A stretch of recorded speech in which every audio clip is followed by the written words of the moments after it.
Magaling lang po kayo dito, ha? Magpalakas po kayo. Sa ngayon, uuwi na po muna ako kasama si Estefina.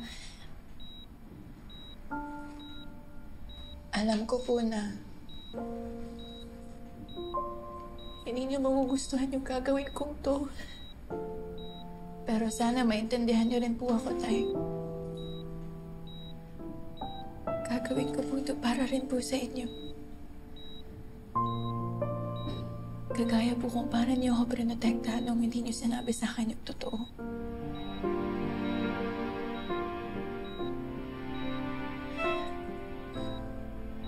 Hayaan niyo na rin po ako, Tay, na makasama ko yung totoong nanay ko.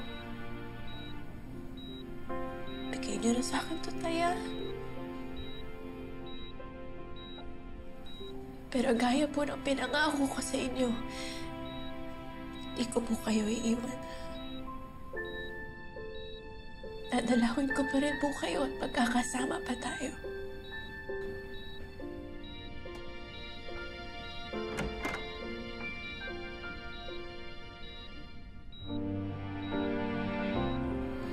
Princess.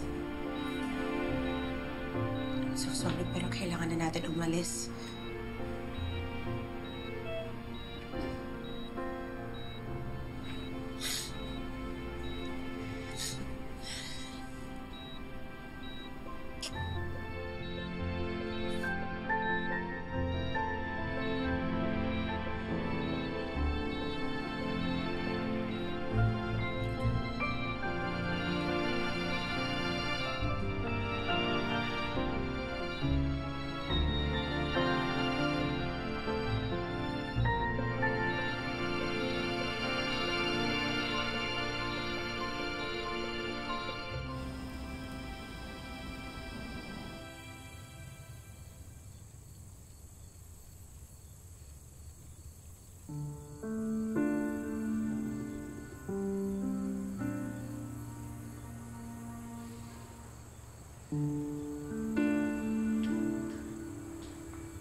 Dad?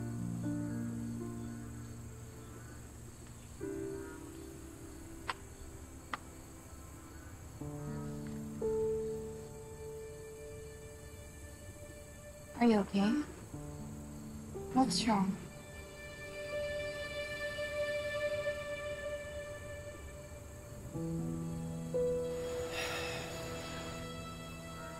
Your mom and I decided to go on separate ways. Idadaan na lang namin sa legal na proseso yung paghiwalay namin. Sorry, anak. I know this is going to be difficult for you. Sana maintindihan mo yung desisyon namin. It's your relationship, Dad. If you think that this is for the better, then I'll respect your decision. Siguro nga mas okay na maghiwalay na kayo ni Mommy. Don't worry. Kaya niyo to.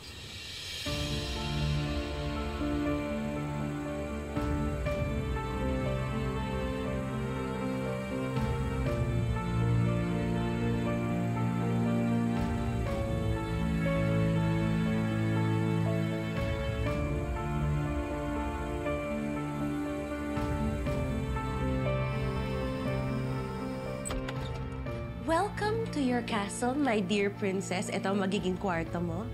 Yaya, sa tabi mo lang. Ate, tago mo na lang yan sa kanila.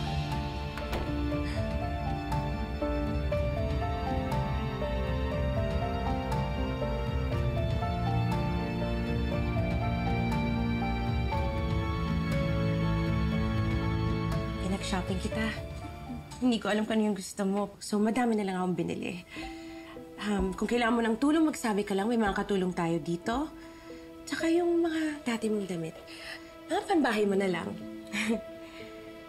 Okay na po ito. Ang ganda nga po eh. Talaga? Gusto ko lang mag-feel at home ka dito. Isipin mo, bahay mo na rin to. Salamat po, Miss Divina. Princess, simula ngayon, tawagin mo akong Mommy, Mama, Ma, Mom. Wag lang nanay, kasi hindi ko siya branding.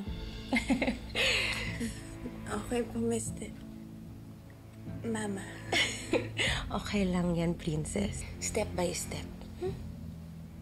Darating din tayo dyan. Basta masaya ako na nandito ka na. Na magkasama na tayo. Masaya rin po ako na kasama ko na po kayo. Sa wakas, may nanay na po ako na matagal ko na pong inaantay. Maiiyak na naman ako. Ikaw talaga.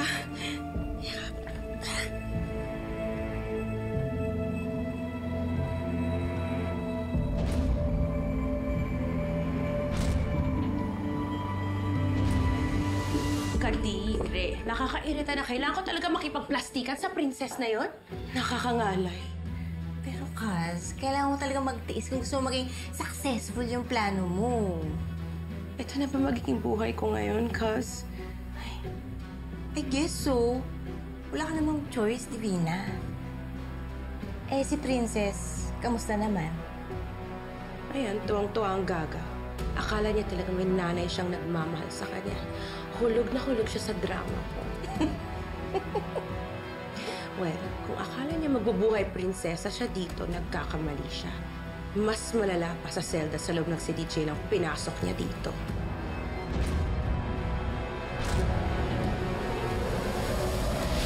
I want escabeche para sa mga matatapang at walang hiyang kabit. Ako gusto ko ng ampalayang gisado para sa mga taong bitter at mapapait ang life. Ito yata si Princess Pascual, ang siga ng City Jail. Ah, garon. Ganun. Huwag talaga tumigil. Anong ginagawa niyo dito? Libby, dito na ako nakatira. And you? Girlfriend ko na si Princess.